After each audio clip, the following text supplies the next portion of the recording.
Waalaikumsalam. Perkenalkan, saya perawat lagi Hermansa yang bertugas dari jam 7 sampai jam 2 siang. Bapak bisa memperkenalkan diri Bapak ya, biar saya cocokkan dengan nilai dan Sah. Perkenalkan saya Aditya, lahir tanggal 2 bulan 2 2006. baik, sudah cocok ya Pak. Hmm. Bapak apakah mengidap penyakit diabetes? Iya, Mata Bapak ingin mulai terganggu? iya betul. Terima kasih sudah menyampaikan keluhannya Pak. Gangguan penglihatan memang sering dialami ya Pak pada pasien diabetes, terutama jika kadar gula darahnya tidak terkontrol dengan baik. Apakah Bapak ini pernah mendengar penjelasan mengenai penyakit diabetes sebelumnya? Pernah. Baik, saya akan menjelaskan lagi ya Pak. Iya, Pada pasien diabetes, kadar gula darah yang tinggi dalam waktu yang lama bisa merusak pembuluh darah kecil di mata, menyebabkan komplikasi yang disebut retinopatik diabetik. Jika tidak dikontrol, kondisi ini bisa menyebabkan kebutaan. Maka dari itu, sangat penting bagi Bapak untuk menjaga kadar gula darahnya tetap stabil. Pak mau bertanya apa yang harus saya lakukan biar penglihatan matanya tidak memburuk? Ada hal-hal yang bisa Bapak lakukan agar penglihatannya tidak memburuk ya Pak. Ya, Yang pertama itu selalu kontrol gula darah ya Pak, secara rutin sesuai dengan anjuran dokter. Terus konsumsi makanan dan sesuai dengan diabetesnya Bapak. Hindari makanan yang tinggi gula dan lemak. Terus minum obat atau insulin sesuai dengan resep dokter. Jangan dilewatin, jangan dilupakan ya Pak. Terus rutin untuk periksa mata minimal setahun sekali walaupun tidak ada keluhan.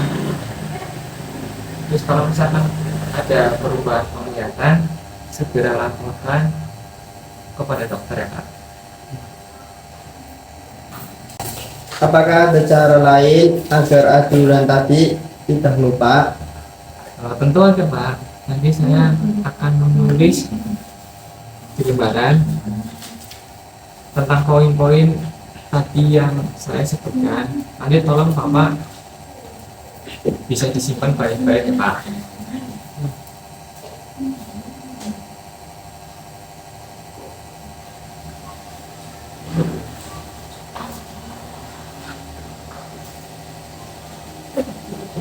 Ini nanti kertas saya akan kasihkan kepada keluarga Bapak.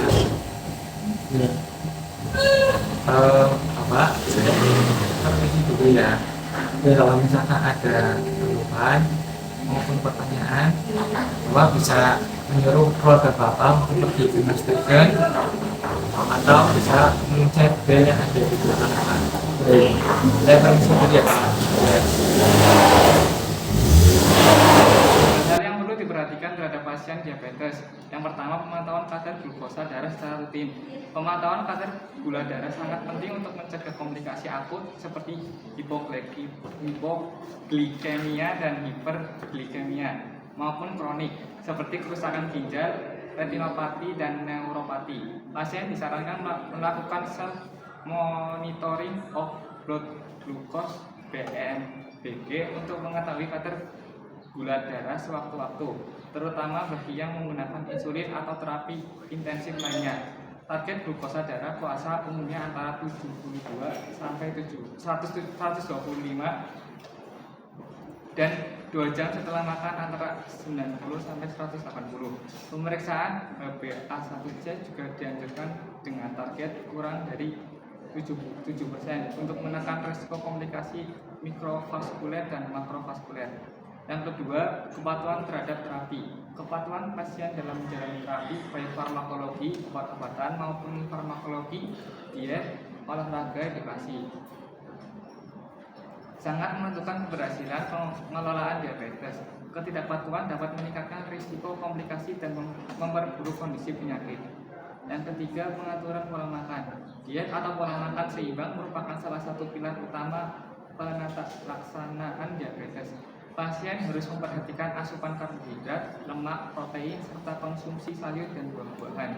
Disarankan mengurangi konsumsi gula, garam, dan lemak jenuh. Penggantian nasi putih dengan nasi merah atau sumber karbohidrat kompleks lain dapat membantu mengontrol gula darah. Yang keempat, aktivitas fisik teratur. Olahraga teratur membantu meningkatkan sensitivitas insulin dan mengontrol kadar gula darah. Aktivitas fisik harus disesuaikan dengan kondisi pasien dan dilakukan secara rutin. Yang kelima, perawatan kaki. Pasien diabetes berisiko tinggi mengalami komplikasi pada kaki. Perawatan kaki meliputi pemeriksaan harian terhadap luka, perubahan warna, pembengkakan, atau mati rasa, serta menjaga kebersihan dan memilih alas kaki yang sesuai untuk mencegah luka. Yang keenam, pemantauan komplikasi lain. Selain pemantauan gula darah, pasien perlu rutin memeriksakan kesehatan mata, ginjal, jantung, dan saraf. Pemeriksaan fisik seperti tekanan darah, berat badan, dan kolesterol juga penting untuk mendeteksi komplikasi lebih awal. Yang ketujuh, edukasi dan dukungan psikososial. Edukasi yang komprehensif dan dukungan dari keluarga serta tenaga kesehatan sangat penting untuk meningkatkan motivasi pasien dalam menjalani perubahan perilaku sehat dan kepatuhan terapi. Yang kedelapan, konseling dan supervisi medis berkelanjutan. Pasien diabetes memerlukan supervisi medis berkelanjutan untuk memantau perkembangan penyakit, menyesuaikan terapi, dan mencegah komplikasi. Konseling juga diperlukan untuk membantu pasien mengatasi tekanan psikologis terkait penyakit kronis ini.